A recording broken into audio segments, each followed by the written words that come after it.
Hi guys, today we'll talk about how can you disable detection on your iPhone. We're going to figure out the solution on how you can do that on your app. So you just follow this ways and it's going to work with you. All you have to do in first, you just click on settings here, just click on it.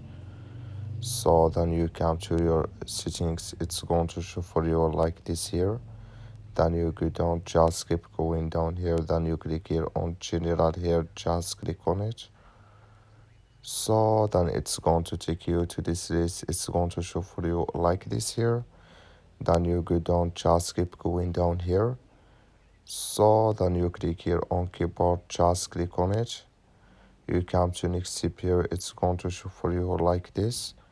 You go down here, you come here to dictation here, click in this sign or this color. So then you click here on turn off detection here. Like you see, it's disabled with us now. That's all you have to do. That's all. Thank you for watching. Don't forget to support us by liking and subscribe.